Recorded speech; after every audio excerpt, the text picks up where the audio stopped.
Ponzio Pilato fu prefetto della Giudea per circa un decennio durante il regno di Tiberio, negli anni intorno al 30. È ricordato principalmente per il ruolo che le fonti cristiane e Tacito gli attribuiscono nel processo di Gesù e per le leggende fiorite nei secoli successivi, che arrivano a considerarlo santo e un martire. Per tale motivo è ricordato come martire dalla Chiesa copta e come santo dalla Chiesa etiope.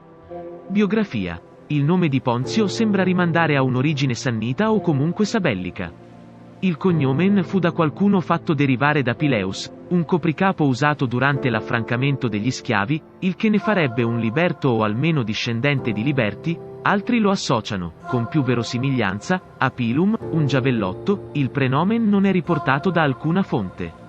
Come tutti i procuratori, doveva appartenere all'ordine equestre. Le fonti antiche che parlano di lui sono due autori giudei del I secolo.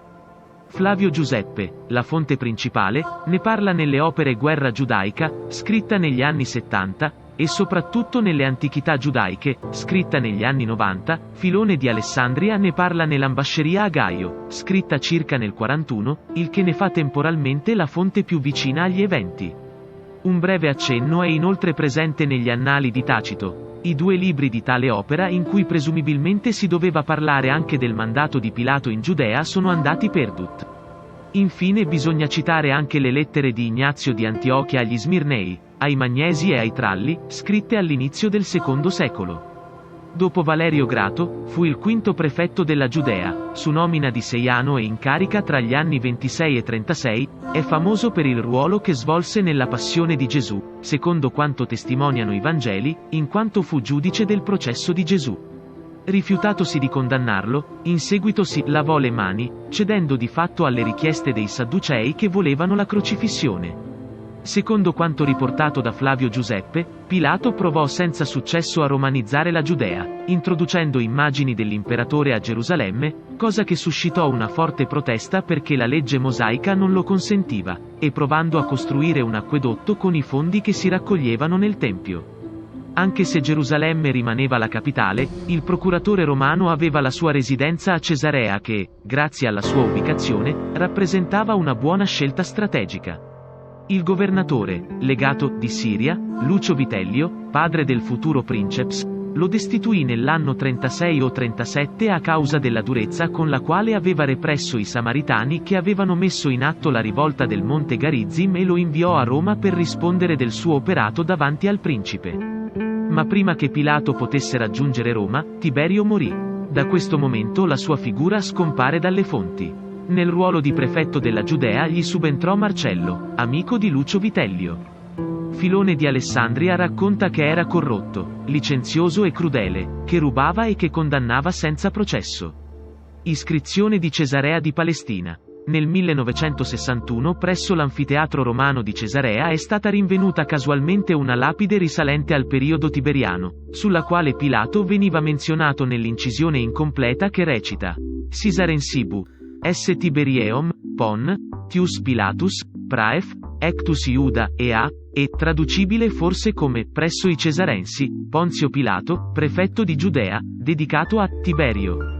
Altre interpretazioni riferiscono di una possibile attestazione di lavori effettuati da Pilato presso l'anfiteatro della città, forse colpita da un terremoto, o della presenza sul luogo del ritrovamento di un tempio realizzato in onore dell'imperatore da Pilato. Ruolo nella passione di Gesù. Negli scritti cristiani, secondo il Nuovo Testamento, benché secondo alcuni tali narrazioni non siano storicamente conciliabili e attendibili, rappresentando queste, per certi studiosi, la personale interpretazione teologica di ogni evangelista su precedenti materiali della tradizione cristiana, Gesù fu portato al cospetto di Pilato dalle autorità ebraiche di Gerusalemme, le quali, dopo averlo arrestato, lo interrogarono e ricevettero delle risposte che lo fecero considerare blasfemo. Pilato compare in tutti e quattro i Vangeli canonici. Il Vangelo secondo Marco mostra Gesù innocente dell'accusa di avere complottato contro l'impero romano e raffigura Pilato come estremamente riluttante a giustiziarlo, dando la colpa alle gerarchie giudaiche per la condanna, anche se Pilato era l'unica autorità in grado di decidere una condanna a morte. Nel Vangelo secondo Matteo Pilato si lava le mani del caso e, riluttante, manda Gesù a morte. Nel Vangelo secondo Luca Pilato riconosce che Gesù non aveva minacciato l'impero. Nel Vangelo secondo Giovanni Pilato interroga Gesù, il quale non afferma di essere né il figlio dell'uomo né il Messia, ma gli dà conferma rispondendo, tu lo dici, io sono, Giovanni 18:37. In merito alla figura di Ponzio Pilato il racconto dei Vangeli non appare storico e gli esegeti del cattolico, nuovo grande commentario biblico, osservano che i ritratti che ne danno i Vangeli come di un uomo indeciso e preoccupato della giustizia contraddicono altre antiche descrizioni della sua crudeltà e ostinazione, mentre il teologo John Dominic Crossan, ex sacerdote cattolico e tra i cofondatori del Jesus Seminar, rileva come le informazioni riguardanti Pilato, che ci giungono da Flavio Giuseppe mostrano la sua mancanza di interesse per la sensibilità religiosa ebraica e la sua capacità di avere metodi piuttosto brutali per il controllo della popolazione. La domanda più importante che Pilato fece a Gesù fu se lui considerasse se stesso come re dei Giudei. Nella prosecuzione dell'interrogatorio, secondo il Vangelo secondo Giovanni, Gesù affermò di essere venuto nel mondo per rendere testimonianza alla verità e proseguì dicendo: chiunque è dalla verità, ascolta la mia voce, al che Pilato chiese: che cos'è la verità? Tale descrizione dell'interrogatorio, data dal solo Vangelo secondo Giovanni, è storicamente inverosimile, presentando la massima autorità romana Ponzio Pilato, noto per la sua crudeltà nei confronti degli ebrei, che fa da spola fuori e dentro il pretorio almeno 6 volte, fungendo da portavoce tra Gesù e i capi giudei, questo per non urtare la sensibilità religiosa dei suoi sudditi, in quanto i capi dei giudei non vollero entrare nel pretorio per non compromettere la loro purità rituale, in vista della cena pasquale di quella sera. Pilato tentò di non condannare Gesù e, visto che in occasione della Pasqua era usanza che fosse liberato un prigioniero, Pilato lasciò al popolo la scelta tra Gesù e un assassino di nome Barabba.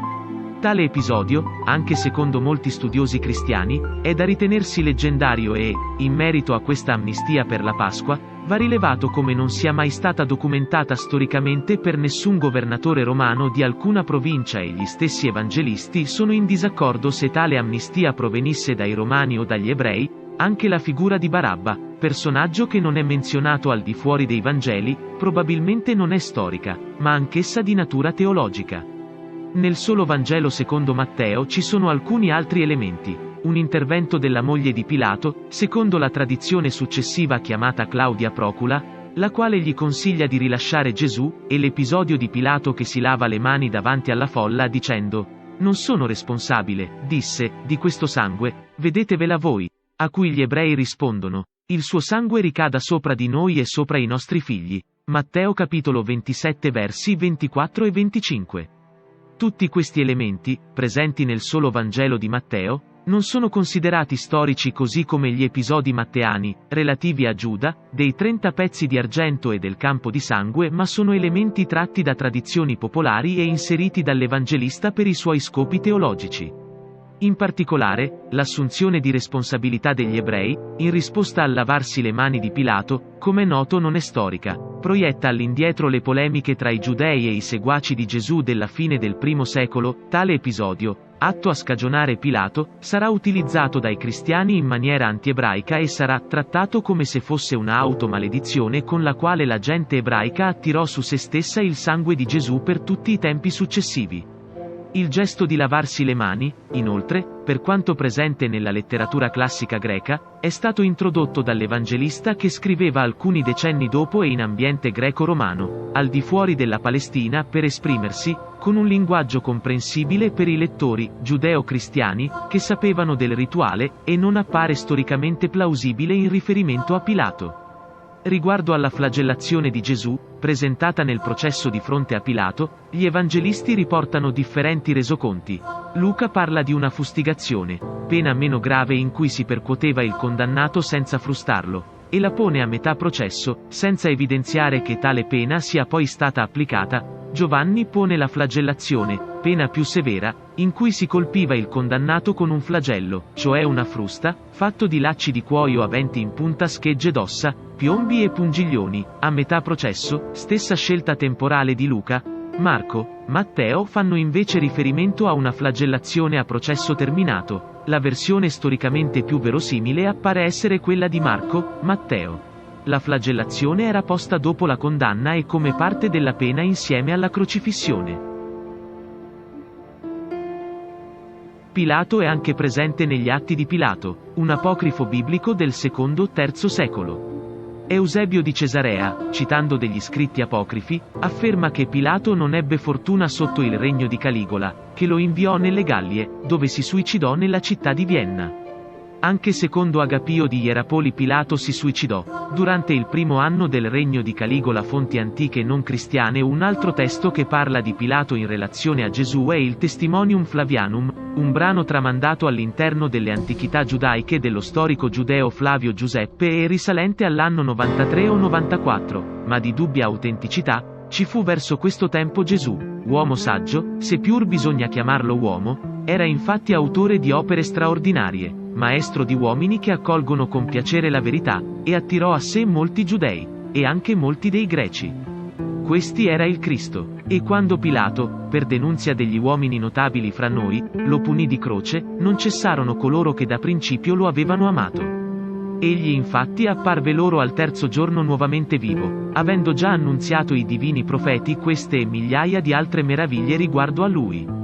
Ancor oggi non è venuta meno la tribù di quelli che, da costui, sono chiamati cristiani. Il Testimonium Flavianum è da tempo oggetto di discussione a causa del suo tono celebrativo. La maggioranza degli studiosi lo ritiene autentico nella sostanza, ma oggetto di interpolazioni da parte di copisti medievali. In un manoscritto arabo del X secolo ne è per esempio documentata una versione con le stesse informazioni, ma più scarna e priva degli elementi celebrativi. Altri studiosi lo considerano un'interpolazione di copisti cristiani, probabilmente opera di Eusebio di Cesarea. Un riferimento a Pilato è inoltre presente nel brano dello storico romano Tacito risalente all'anno 116 o 117, Cristo era stato ucciso sotto l'imperatore Tiberio dal procuratore Pilato. Questa esecrabile superstizione, momentaneamente repressa, è iniziata di nuovo, non solo in Giudea, origine del male, ma anche nell'urbe, luogo nel quale confluiscono e dove si celebrano ogni tipo di atrocità e vergogne. Secondo alcuni, in questo passo di Tacito ci sarebbe un errore. A Pilato infatti viene assegnato il ruolo di procuratore e non quello di prefetto, mentre tale titolo, a parere di alcuni studiosi, entrò in uso solo dal 44. Altri fanno però notare come il termine procuratore venga attribuito da Flavio Giuseppe anche a Coponio, il primo prefectus cum iure gladi della Giudea appena diventata provincia romana. Questo dimostrerebbe una certa confusione nell'uso dei termini da parte degli storici antichi. Prefetto indicava un ruolo militare, procuratore un ruolo legato alle finanze. Inoltre il fatto che Pilato venisse anche qualificato con il titolo di prefetto è confermato dal rinvenimento dell'iscrizione di Cesarea in cui è appunto definito prefetto della Giudea.